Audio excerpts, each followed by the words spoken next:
इंदौर में युवाओं द्वारा नशे में उत्पात मचाने के साथ ही मौज मस्ती के लिए कई बार आपराधिक घटनाओं को अंजाम दिया जाता है। साथ ही वह आपराधिक घटनाओं से जुड़ जाते हैं, लेकिन समाज के प्रति उनकी क्या जिम्मेदारी है, इसको सुनिश्चित करने के उद्देश्य से कई बार अधिकारी विभिन्न तरह के कदम उठाते हुए भी नजर आते हैं और इसी के तहत 4 युवकों को एक अनोखी सजा सुनाई गई है। दरअसल पूरा मामला यह है कि बाणगंगा थाना क्षेत्र के वृंदावन कॉलोनी में पिछले दिनों 4 वाहनों के कांच फोड़े गए थे।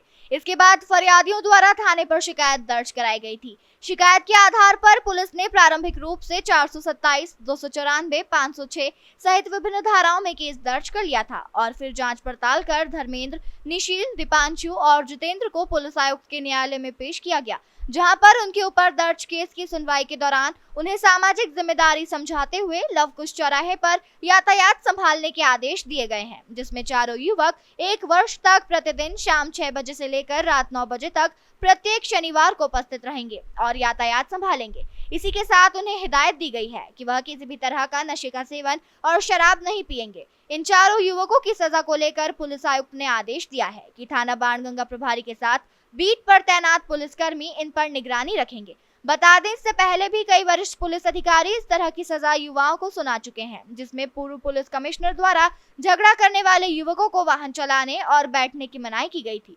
तो वहीं कुछ युवकों द्वारा निरंजनपुर में की गई गाड़ी में तोड़फोड़ के बाद उन्हें थाने पर हाजिरी देने के साथ ही थाने पर रोजाना 2 घंटे तक सेवा देने के आदेश दिए गए थे। इस तरह की अनोखी सजा पाकर युवाओं में काफी बदलाव देखा गया था और उनमें केवल सामाजिक जिम्मेदारी का भाव उत्पन्न करने के उद्देश्य से यह सजा सुनाई गई थी, जो कि कारगर सिद्ध हुई। देखिए, ये मामला बाणगंगा का है। बाणगंगा में इनके विरुद्ध जो 4 आरोपी हैं, धर्मेंद्र कुरील, जितेंद्र ठाकुर, निशीद और इसके अलावा निशील के अलावा एक और आरोपी दीपांशु, इन लोगों ने बाणगंगा पे तोड़फोड़ की थी। 5-6 वाहनों को तोड़फोड़ किया था।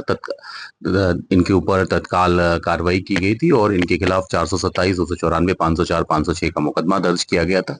उसके बाद राष्ट्रीय सुरक्षा अधिनियम के तहत इनका मामला डीसीपी जोन 3 ने कमिश्नर साहब के सामने प्रस्तुत किया था, जिसके तहत कमिश्नर साहब ने आगामी 1 वर्ष के लिए इन चारों आरोपियों को शाम को 6 बजे से लेकर 9 बजे तक लवकुश चौराहे पे उपस्थित रहने का आदेश जारी किया है। इसके साथ ही साथ इस दौरान वो किसी भी तरीके के नशे का सेवन नहीं करेंगे।